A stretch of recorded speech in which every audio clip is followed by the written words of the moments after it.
Route de Noël. C'était Noël. 3 jeunes bergers cheminaient joyeusement sur la route du village.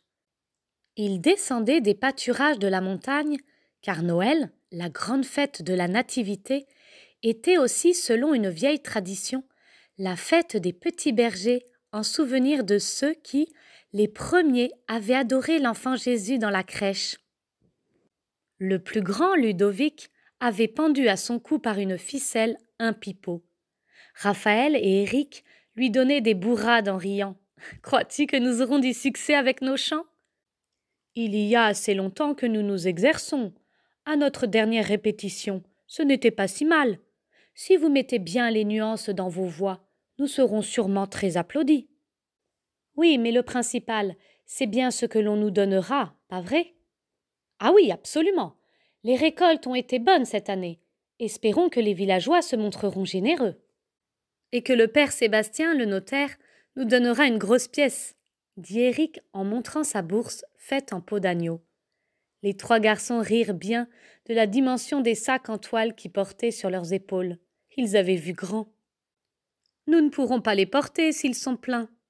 Bah, ne t'inquiète pas, quand le cœur y est, la force est décuplée. Allez, allez, les villageois, nous arrivons.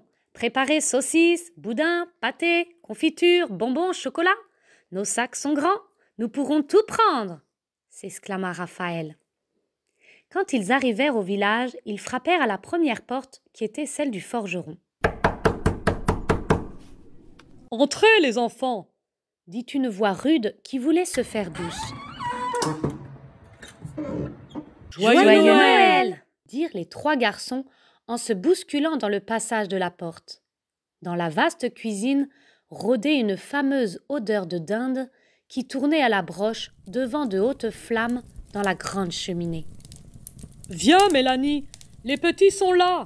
cria le forgeron.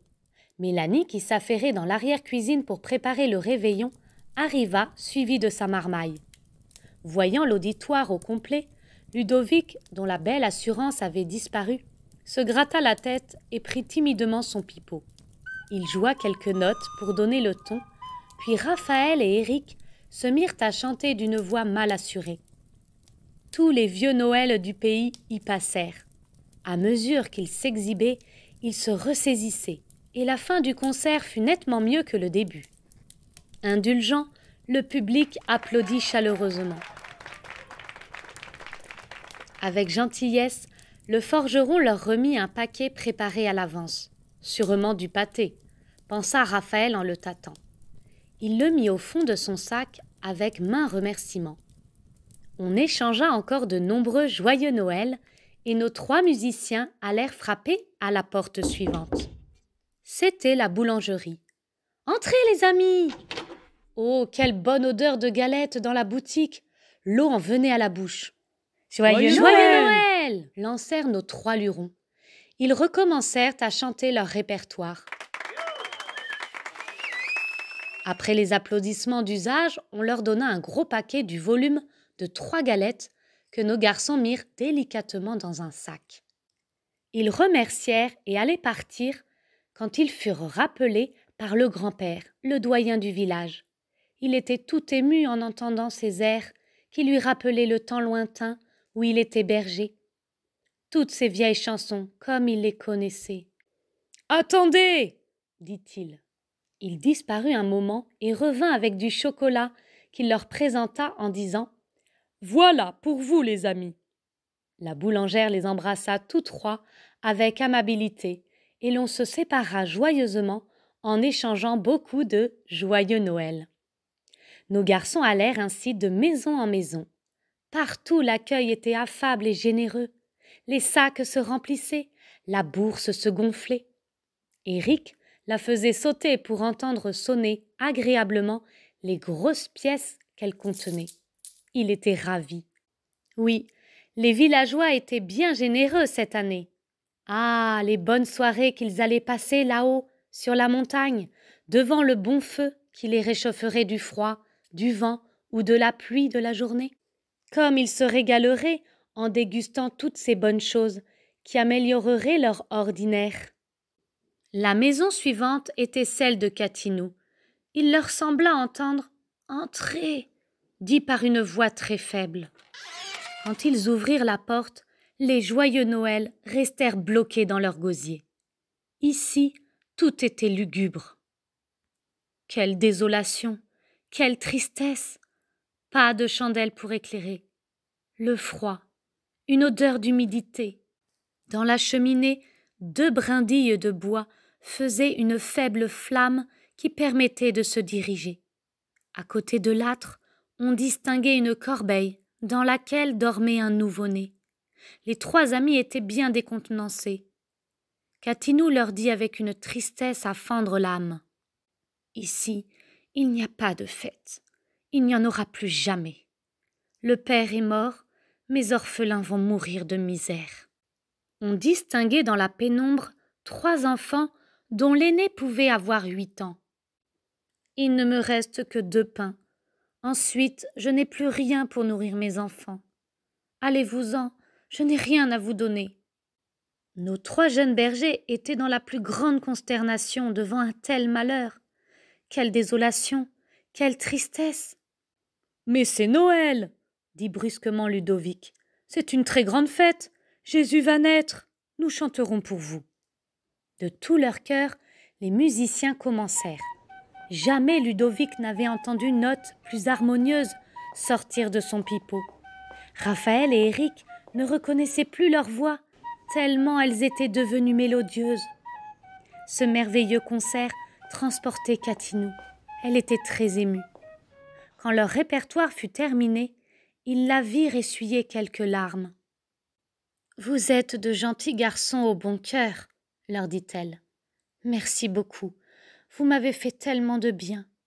En vous entendant, mon esprit s'est allégé. J'ai oublié ma peine. J'étais désespérée.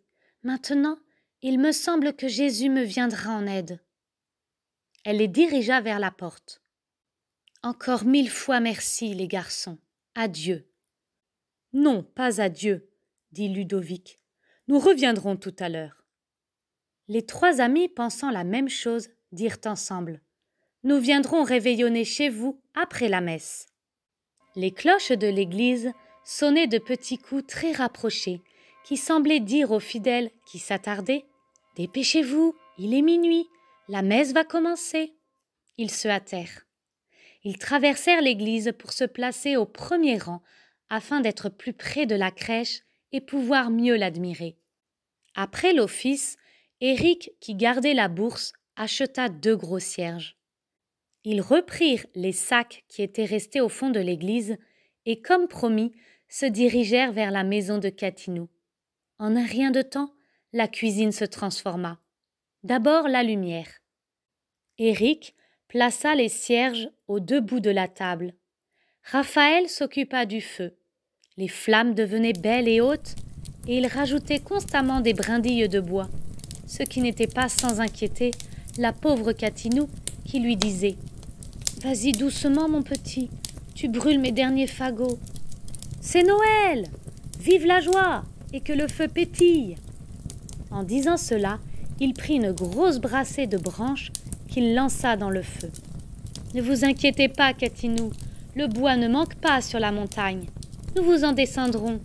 Nous y joindrons des fromages. » Pendant ce temps, Ludovic farfouillait dans les sacs. « Ça y est, je l'ai !» dit-il en sortant d'un paquet un rouleau de saucisses. Bientôt, dans une agréable chaleur, la pièce commença à sentir une bonne odeur de viande grillée et de pâté en croûte chaud. Katinou avait sorti la nappe des grandes occasions et avait mis sur la table ce qu'elle avait de plus beau. Elle alla réveiller ses 2 aînés.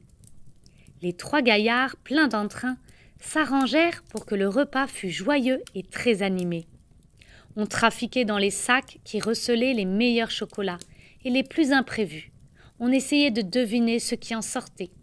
Les galettes de la boulangère clôturèrent le festin.